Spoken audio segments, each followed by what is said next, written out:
Hello. Wait. Hello, ladies and gentlemen. It is your host with the biggest nose, Jay-Z Courtside, coming at y'all today on November 24th, getting closer and closer here to Thanksgiving. I hope everybody had an absolutely phenomenal weekend. I'd like to give a special shout out to everybody who's been watching the podcast post-production, like not live, but yeah, seriously. Like, I think one of the podcasts from last week hit over 900 views on YouTube and I think like 50 or 70 on Spotify. So I do want to say thank you to all of you. Anybody new to the channel, welcome in. I think a lot of you guys are finding the channel through my documentary channel, Jay-Z Uncut. So special shout out to all of you, and major shout out to the live crew who comes through and hangs out on the Twitch, YouTube, TikTok, and just watches it live, reacts live, gets involved in the conversation. The live crew is the best crew. So I hope to see more of you guys tune in Monday through Friday at 9 a.m. Eastern. We had a very entertaining weekend of NBA basketball. So today we're doing what we always do every Monday. We're starting with the winners and losers of the NBA weekend. We actually have a different list of some winners and losers this weekend. I feel like two of these teams that we've been talking about quite a bit this season have continued to fluctuate between having the winner of the weekend and losers of the weekend. One team is from the West Coast. One team is from the East Coast. We're talking about both of them this week. Again, they have both flip-flopped literally from last week. I wouldn't say that's a good thing, but there's plenty worse. We could just not be talking about your team. You know what I mean? So we're going to be starting the podcast off with a team that we had as the loser of the weekend last weekend. And then we're going to be starting the loser, I think actually ending. Yeah, we're ending the losers of the weekend with a team that was a winner last weekend. So very interesting structure that we've seen so far. Before we start, guys, before we get into the meat of this pod, be sure, podcast listeners, to leave a 5-star rating and review. Live crew, if you're on TikTok, YouTube, whatever, be sure to drop a like, follow, subscribe, all that jazz. Ladies and gents, let's get right into it with our very first winner of the weekend, and that is the Miami Heat. For a couple reasons. Obviously, I can do the short answer. They won both games over the weekend. This was one of the teams that I said every week switches between being a winner and a loser. Now, the Miami Heat right now, on somewhat of a burner. They've won 4 games straight. Shout out to them. And they are looking good all around. That's the easy answer. The other reason why I believe that they're a winner is because over the weekend, Shams announced that Tyler Hero will be returning to action tonight against the Dallas Mavericks. And I think it's great when I see teams bring back their star players against mediocre and sub-mediocre teams, because it allows them to sort of lock in and get in the groove of things. Because conditioning in the NBA, they all say it. They all say that there's no practice like an actual NBA game, right? So I think Tyler Hero coming back, it's going to look great. And I think one of two things are going to happen. Tyler Hero is going to enter the court and just screw up everything that they've been building towards, the motion offense.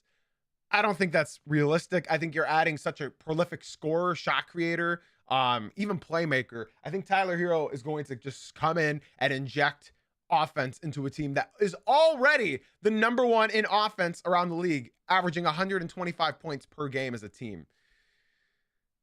We got some things that we got to talk about with the Miami Heat. Over the weekend, they defeated the Chicago Bulls and the Philadelphia 76ers, right? Those are both teams that Pistons have beat, and people say that is not comp, right? But I'm here to tell you, the Bulls, fine. I called this that would be a big win by Miami last Friday.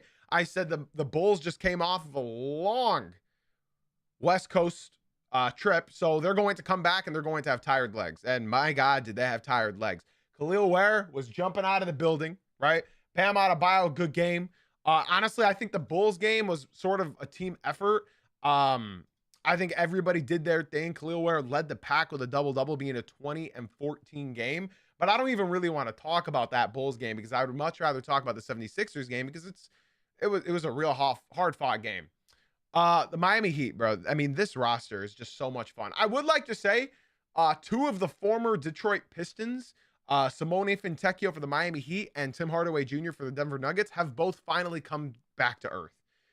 Both of their 3-point shooting is starting to level out around that 40% mark, and I think they will stay around there. I think between 37 and 39%. Unlucky for the Pistons. I think Simone Fontecchio shot sub 34% for them, but I think he still will continue to shoot between that 35 and 38% mark. But he's not even the focal point for the Miami Heat. My biggest thing is Jaime Jaquez. My Lord, the Philadelphia 76ers did not have anybody for that guy. He had 22 points off the bench, 7 assists, 10 for 12 from the field. Jaime Jaquez, man, this guy, he's one of those players, I think, that slowly is turning into, not play style wise, but an Amen Thompson and a Sar Thompson. Who like just a player on a team that you could look at and be a fan of, right? Sort of like Andrew Wiggins, and he plays just, he plays for the same team. Nobody hates Andrew Wiggins, right? Nobody hates Jaime Jaquez. Nobody hates the Thompson twins. These are sort of like players that everyone can root for. And I love those kinds of players. A Norman Powell. I feel like Miami's filled with a bunch of guys that everyone loves. You know what I'm saying? And I was fully out on Jaime Jaquez. I've mentioned this if you guys have listened to this episodes before. I've always talked about last season. Jaime Jaquez was not looking good last season. He still can't quite shoot, but when he beelines to the hoop, there's not many people in the league that can actually stop him and contest him. The Miami Heat right now are looking good. It looks like they're catching a stride, and insert Tyler Hero into the mix, and I think it's going to look great. Andrew Wiggins has been out, but he's going to be back. I think this is pretty telling that the Heat now are winning without Jovic. Jovic is a ball stopper, and so is Tyler Hero. I'm just hoping that Tyler Hero sort of comes in and just sort of plays the style that Miami has been playing this season. You're going to start seeing the handoffs with Bam Adebayo a lot. You're going to see that. But I think that's fine so long as they continue to make that extra pass. I mean, hey, Khalil Ware and Bam Adebayo together on the court, they look fun. They look good. I do not like the Khalil Ware solo minutes. I do not like the Bam Adebayo solo minutes right now. I like the Bam Adebayo minutes when he's with Tyler Hero, but I'm not a fan of them when he's by himself without Tyler Hero, if that makes sense. I'm sure the Heat fans can somewhat see what I'm talking about, right? All of these wins have been coming without Nikola Jovic on the court, and I think it's perfect time to just get rid of him. Because, in my opinion, Jovic has been incredibly disappointing. And I said this the first week. I said this the second week. I said this the third week. And now look at their games without the ball stopper in Nikola Jovic. I am not personally a fan. Right now, when you look at the Miami Heat, they're one of the deeper teams in the NBA. I can't call them the deepest, but I can say one of the deeper. And that's why I think the Miami Heat are going to do well. The issue for me is that they're going to have to shorten their rotation here towards the tail end of the second half of the season, as well as the playoffs. So who's going to be guaranteed a rotational guy for this team? I don't think you're going to see Jameer Young play. I don't think you're going to see Myron Gardner play. I honestly don't think you're going to see Kashad Johnson play, but he's been looking okay. Like, he looks serviceable. I think once you reinsert Tyler Hero and Andrew Wiggins, I think that's the team right there. I think they're 10 deep comfortably. They're 10 deep. And a lot of NBA teams right now cannot say that. So again, I got to give another special shout out to Norman Powell. I have been talking about this guy all season long. I can't believe the Miami Heat somehow finessed into getting this guy. I don't know if it's going to be a 1-year rental. I don't know what the Miami Heat are going to look like next year. I'm not sure. I'm honestly not sure. Pelly Larson didn't have a good game, but he's been like above average for the majority of the season, so it's okay. I would love to see Norman Powell re-sign with the Miami Heat. They can't extend him, but they can offer him a new contract. I'm very curious. To see what happens, because we don't know, right? Let's say the Miami Heat go to the conference finals, right? Let's say they surpass all of our expectations and they go to the conference finals. And Tyler Hero, Norman Powell, like, they're all components as to like how they did that. Sure, we could say now that they'll make it, right? If they have this team, they'll keep that team. But we still don't know.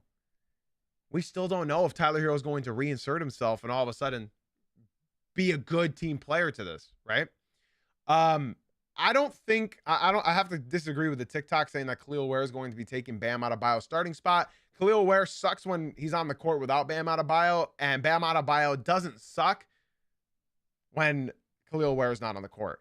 Khalil Ware thrives off of having Bam on the court with him. Okay.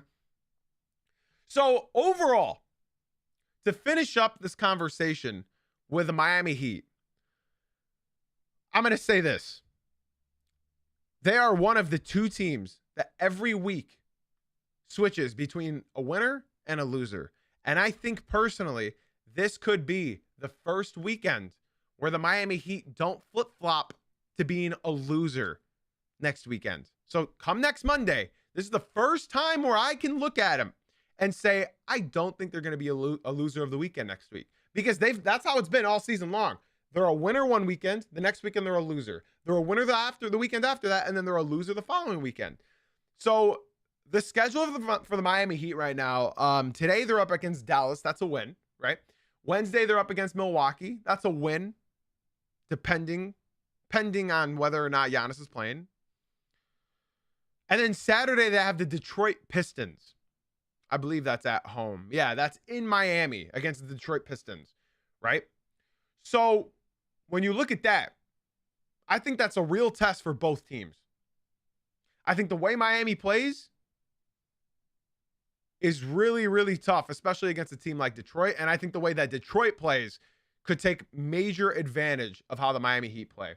They're both good at different things, right? Miami's good at just spamming that ball through the net. And I also don't think that they have anybody that could truly stop Detroit from getting into the paint. So I think it should be a good game this Saturday. My future in-laws are here over the weekend, so I'm going to try my hardest to watch that game. But yeah, that's the Miami Heat could potentially not be losers of the weekend next week. I think Tyler Hero will probably come off the bench tonight unless his ego just doesn't allow him to. I don't think Tyler Hero should play more than 22, 23 minutes, especially if they're blowing out the Mavericks, but we'll see. That's why I have the Miami Heat, the number one winner of the weekend. Guys, let's move on to our next team, the team that the Miami Heat are playing this weekend, and that is the Detroit Pistons. The Detroit Pistons. They only had one game over the weekend, but you have to understand why they're the winner, and that's quite frankly because they have the longest winning streak in the NBA right now. So every win that they get, they are going to be a winner. The same team that lost 28 games in a row 2 years ago are now on a 12-game winning streak. The last time that they went on a 12-game winning streak was in 2004. The time before that was in 1990. Do you sense any like pattern there? They're both times the Pistons won it all. So with the Pistons, is that manifestation? Because the last time they won 12, that was in 04 when they won. Before that was 90. They won.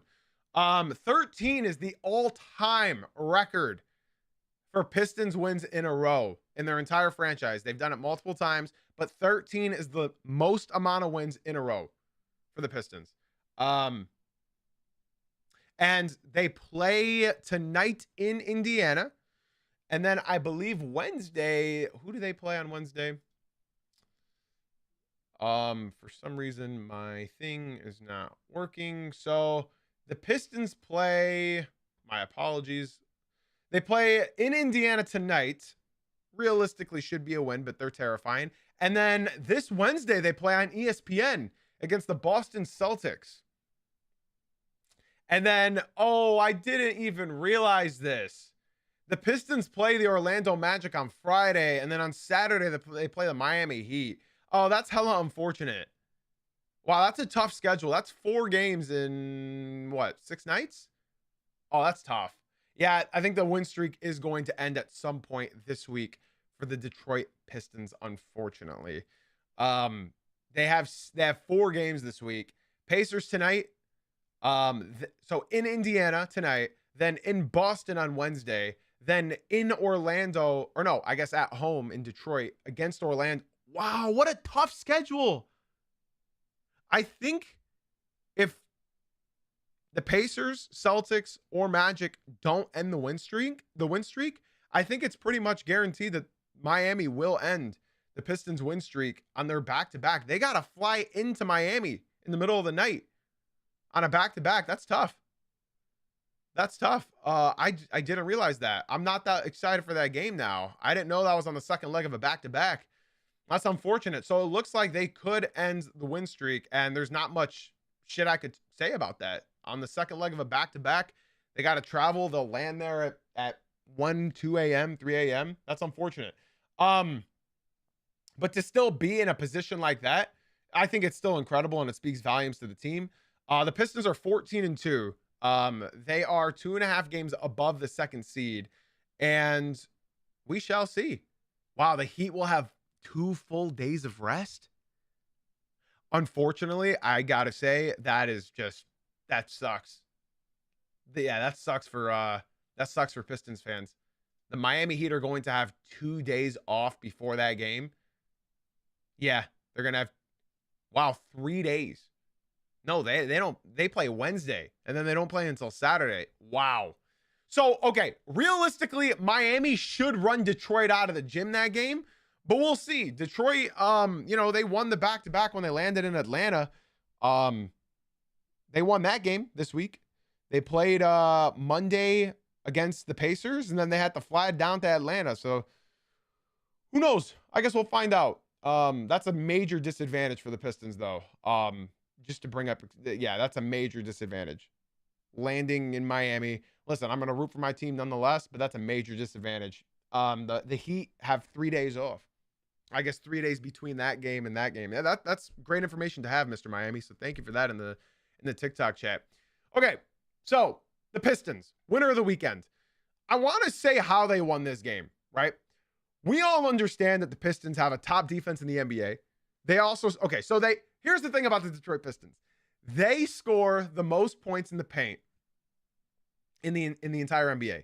They also allow the least amount of points in the paint across the entire NBA. The Pistons did not play last night, but they played 2 nights ago in Milwaukee, and they dominated. They were up by, I think, like 28 at one point. The thing about the Pistons right now is something that a lot of the casuals just don't know. And let me explain to what the Pistons right now are doing. So obviously everybody for the Pistons played well in the last outing, but they did just get Jaden Ivey and Tobias Harris back. Jaden Ivey has not played an NBA game in 326 days. January 1st was the last time Jaden Ivey has played an NBA game. He came in off the bench, only played 15 minutes, but he had 10 points off the bench, 4 for 6 shooting.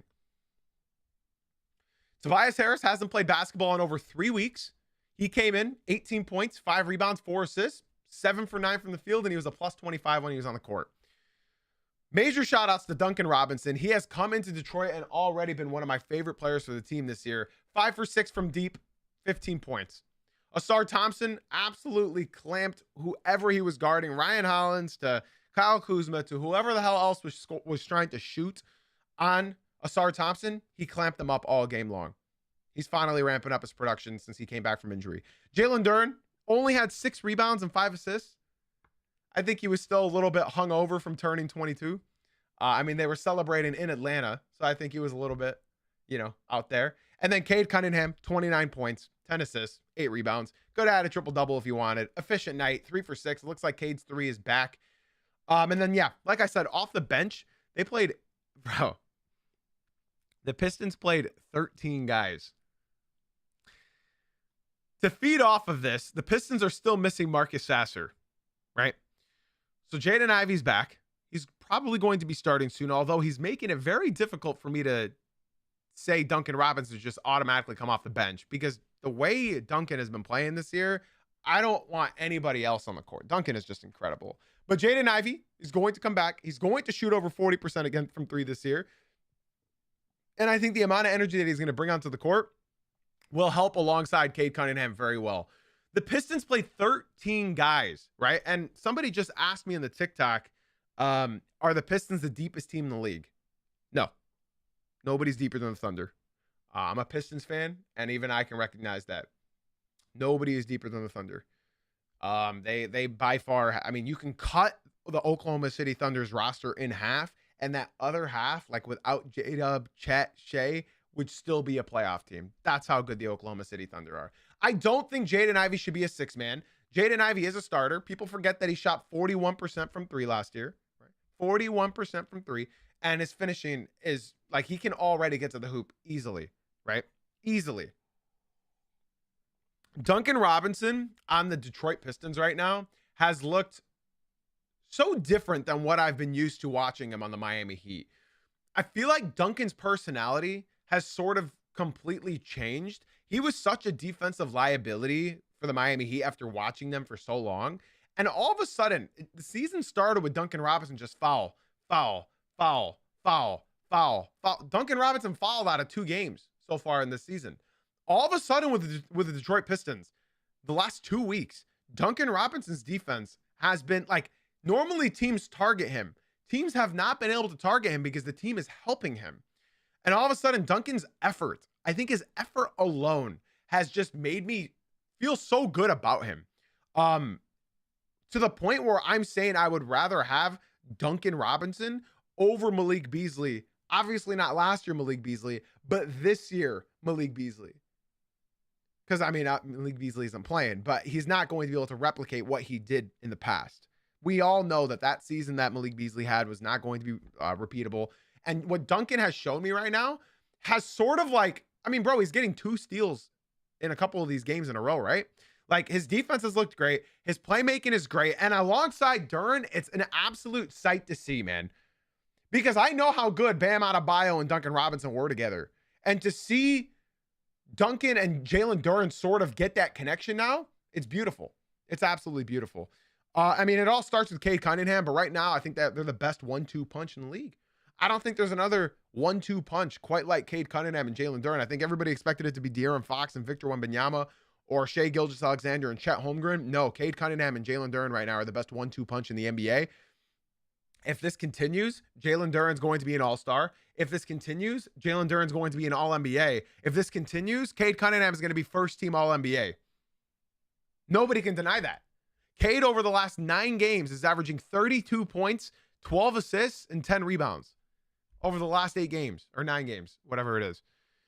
Jalen Duren this season is averaging over 20 points per game, 12 I mean, come on. It's beautiful. Harden and Zubac, I disagree. Zubac has been disappointing this year. I think the best 1-2 punch in the NBA right now is Cade Cunningham and Jalen Duren. Their pick and roll maybe getting stopped a little bit more as far as getting hard blitz to the 3-point line. But yeah, man, I got the Pistons being the second winner of the weekend. They only played 1 game over the weekend, but it was a very dominant win against the Milwaukee Bucks. Jaden Ivey's back. Tobias Harris is back. All of those reasons signal to being the winner of the weekend.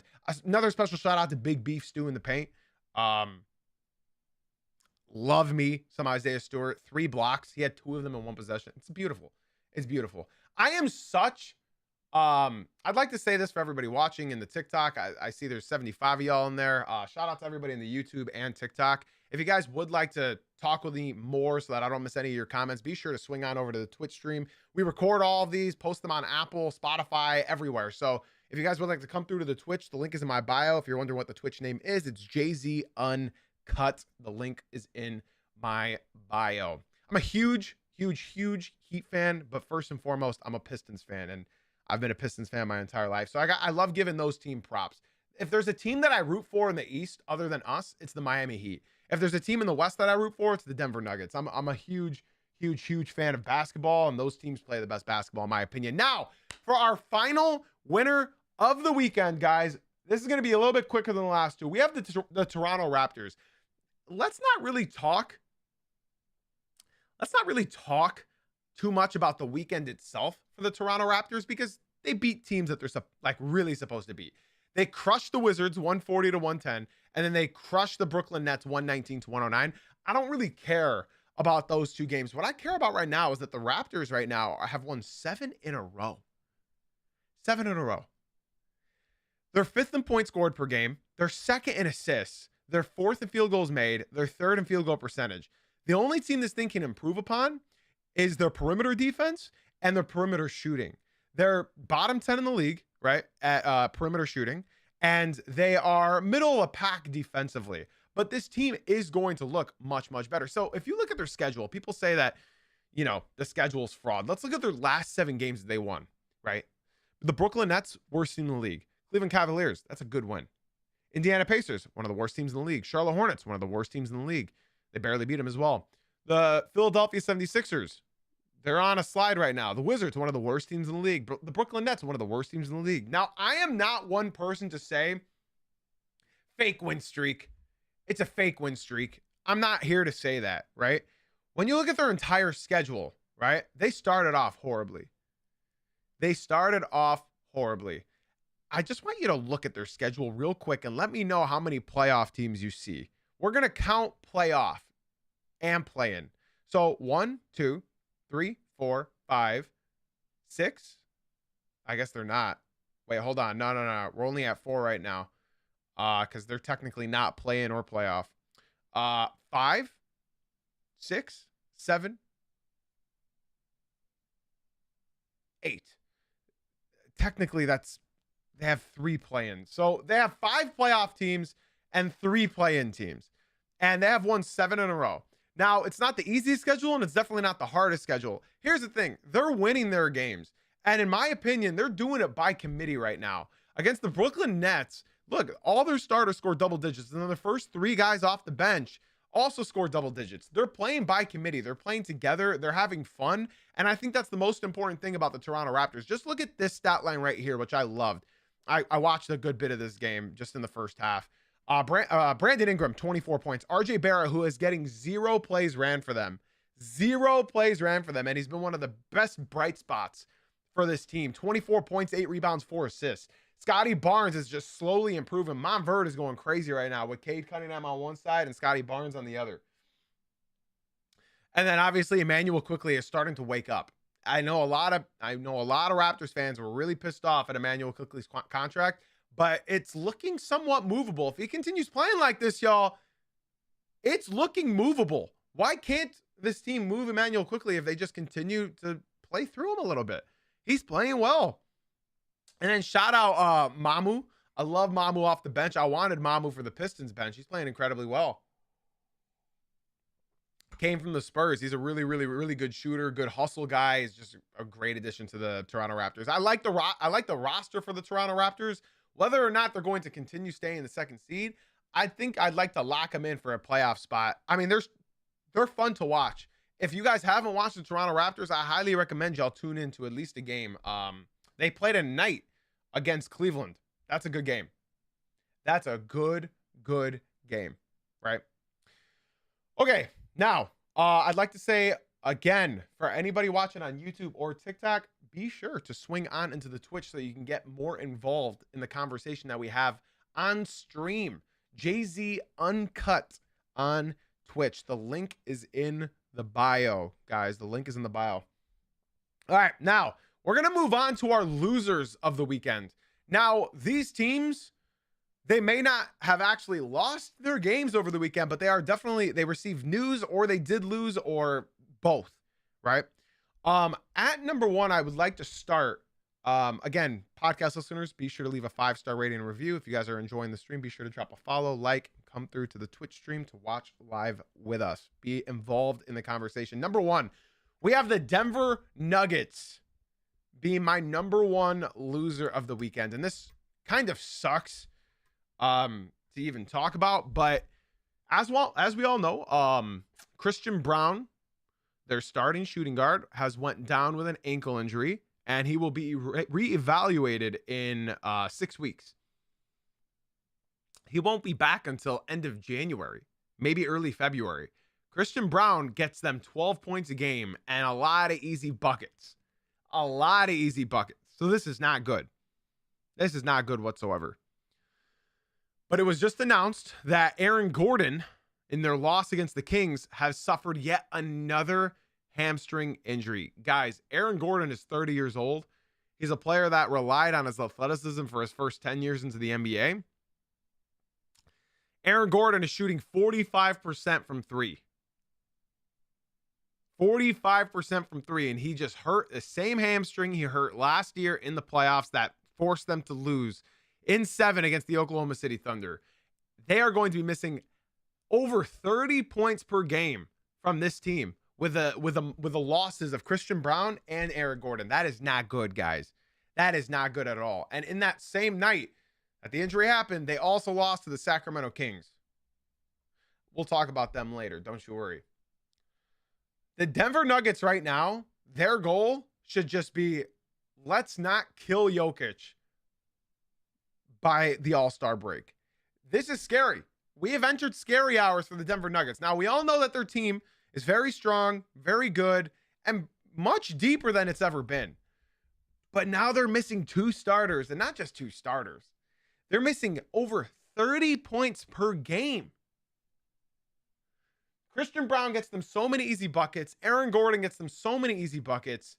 He shoots 45% from deep. That is a big, big, big loss for the Nuggets. And obviously they lost to the Kings, which just helps me more as far as making them the loser of the weekend. As I mentioned earlier, Tim Hardaway Jr. and Simone Fontecchio have both come back to earth, right?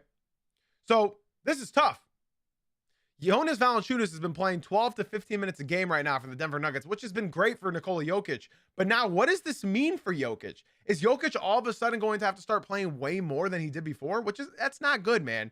That's not good. You need to save this guy for the season. This means more minutes for Spencer Jones. This means more minutes for Peyton Watson. This means more minutes for Hunter Tyson. These are guys that should not be playing nearly as much. Peyton Watson, sure. He's their defensive guy. They put him on the primary ball handlers for all the other teams. But missing Aaron Gordon and missing Christian Braun, you're missing over 30 points per game and a lot of easy buckets lost as well. So now it's going to have to be a real Nikola Jokic, Jamal Murray. Hopefully Cam Johnson uses this time to start locking in. He played his best game of the season yet with 20 points, 5 rebounds, 4 assists, 7 for 11 for the field, and 4 for 7 from deep. I've said it a lot of times, but I got to be honest. Cam Johnson, I know a lot of people have been saying, I can't believe they traded MPJ for Cam Johnson. Look, my MPJ is averaging 24 points per game. Guys, Cam Johnson was not brought in for the regular season. He was brought in for the playoffs. And that's where Cam Johnson's going to thrive. So long as he can just gain that confidence with this new team, start trusting Jokic, start trusting Murray, and just get in your spots and know where to be, this team is going to look so deadly again in the playoffs. This team, I've said it so many times, they have the best odds at beating the Oklahoma City Thunder in the playoffs. There's no other team that I could truthfully see defeat that team. Now, unless Doncic and LeBron just suddenly go berserk, I still only see the Denver Nuggets being the true competitor to the Oklahoma City Thunder in the West, if they're healthy. And I think Cam Johnson is going to be a huge key component for that team's success in the playoffs.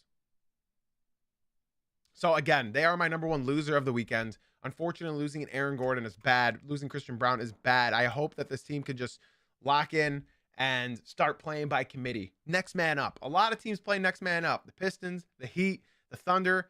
I believe that the Denver Nuggets are deep enough this year for the first time ever to where they can play next man up and they won't suffer. All right, y'all. I know this is going to look a little bit weird because they did win their game over the weekend, but I have the Sacramento Kings as my next loser of the weekend, and I promised I would stop talking about this team. I promised I would stop talking about the Sacramento Kings. I don't want to give them any press. I don't want to give them any conversation. I don't want to give them any attention, but I got to talk about them again for being losers of the weekend. Jay-Z, why are they losers? They beat the Denver Nuggets. How are they losers? They just lost Domantas Sabonis for at least a month. He will be reevaluated in a month. It just came out as well over the weekend before this Nuggets game that everyone for the Sacramento Kings are available via trades. We said this would happen. Didn't think it would happen so quick. But of course, it happened. We all predicted this. You built a roster based off of names. That's all you did.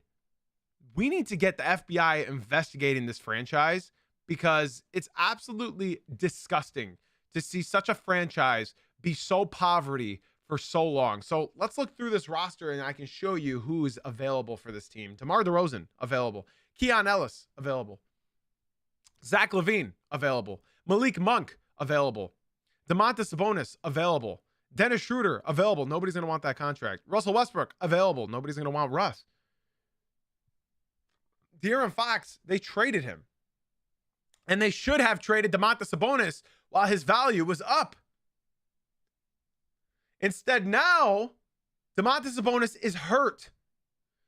I feel like any team would have thrown so much at the Kings for Sabonis. Now, what's going to happen? He's hurt. Can he come back? Can he be healthy? Can he be fine? Can he look good? Can he still bring the value that he was last year? This team, I've preached it to the heavens countless of times, but I'll do it again for the sake of doing it again. Vivek, the owner of the Sacramento Kings, just wants the team to be middle of the pack, mediocre, just good enough to sell tickets. I'm sorry for the Kings fans that are in the stream. I honestly have not seen one before. All they want to do is sell tickets. And guess what? They're not even doing that now. They're at the bottom of the league in attendance because fans are slowly realizing the only way we're going to be able to climb out from this pit is when this owner sells. That's the only way I see the Sacramento Kings somehow climbing out of being from poverty to a good franchise. This owner is what has ruined the Sacramento Kings. And it's quite depressing because I called them the Chicago Bulls of the West. But honestly, I got to call them the Sacramento Kings because even the Chicago Bulls, at least they have some young talent. They straight up came out and said that the only untouchable person they have on this team is Keegan Murray. Keegan Murray is untouchable. Keegan Murray, untouchable. Luka Doncic wasn't untouchable. And you're telling me Keegan freaking Murray is untouchable? The Sacramento Kings are my second loser of the weekend. And they can be just the losers of the league. I don't think I ever want to put them up here as far as losers of the weekend anymore. I hate it. I love Keegan Murray. I'm a big Keegan Murray guy. But I think at this point in time, you got to trade everybody. Just blow it the hell up. You form this roster. Now you have to pay the repercussions. Blow it up. Fire sale time. Fire sale time. You got 30 seconds. Trade everybody. If you understand fire sale reference being 30 seconds, then you're a real OG. Let's move on to our final topic, final team of the loser of the weekend, and that is the Golden State Warriors.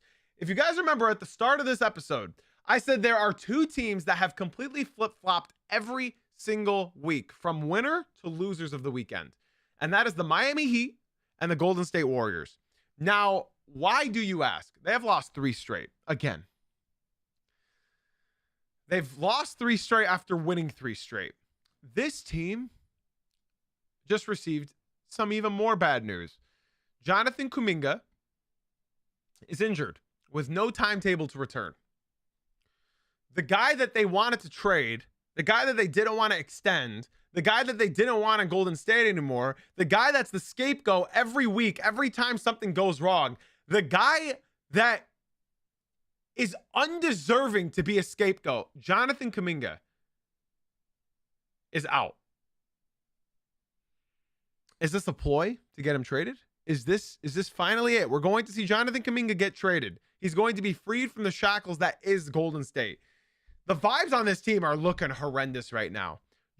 Jimmy Butler and Buddy Hield are not gelling like they were last season. The overall vibes of this team just look abysmal.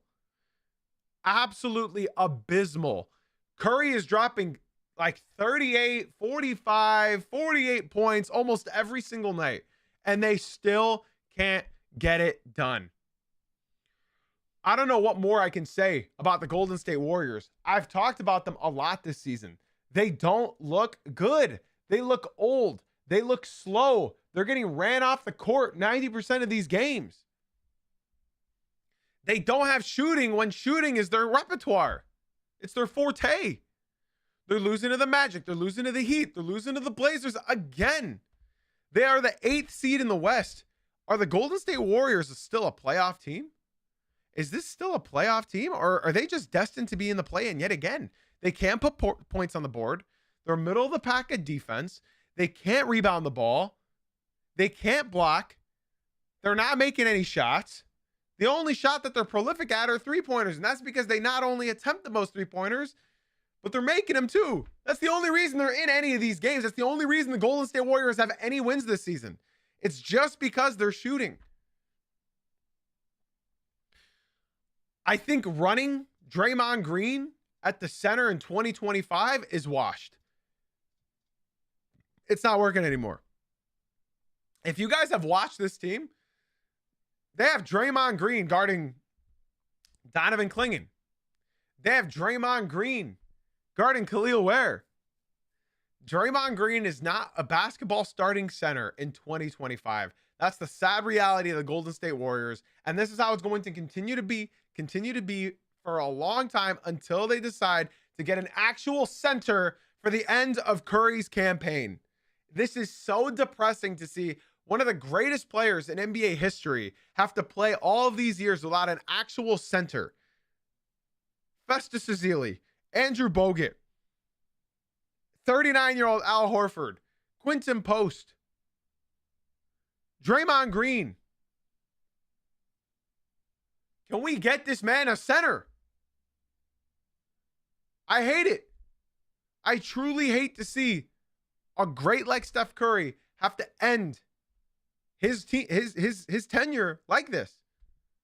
And I got to be honest, Steve Kerr's looked absolutely horrendous. Good call, TikTok. Steve Kerr has looked absolutely disgusting as far as a head coach this season. He's getting outcoached every game. He's getting outcoached. It's not looking good, and I don't like it. They should trade for AD. Oh boy, let's add another. Let's do that. Steve Kerr's looked horrendous this year as far as coaching. I mean, he's just been outcoached from every avenue. From every avenue. I mean, I can name you 10 better coaches this season than Steve Kerr. I love me some Draymond Green, y'all.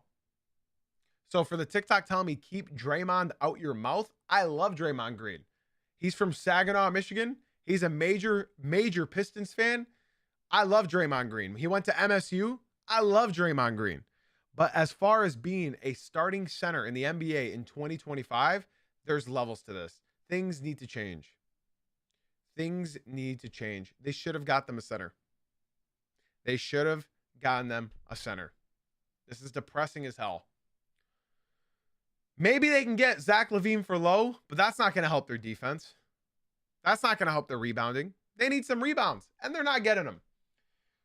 So that is why the Golden State Warriors once again have gone from the winner of last weekend to the loser of the weekend this time.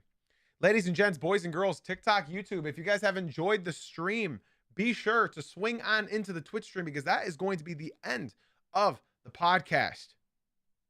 We're still live on Twitch. It's Jay-Z Uncut on Twitch. The link is in my bio, guys.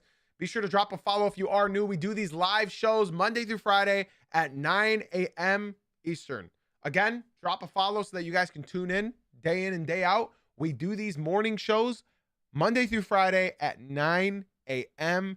Eastern. We post all of these on YouTube after we're done. That's Jay-Z Courtside on YouTube. It's our podcast channel. We also post them on Spotify and Apple. So if you guys are a podcast listener, be sure to leave a 5-star rating and review. TikTok, YouTube, be sure to drop a follow. Twitch, you guys are the best. Love y'all for hanging out.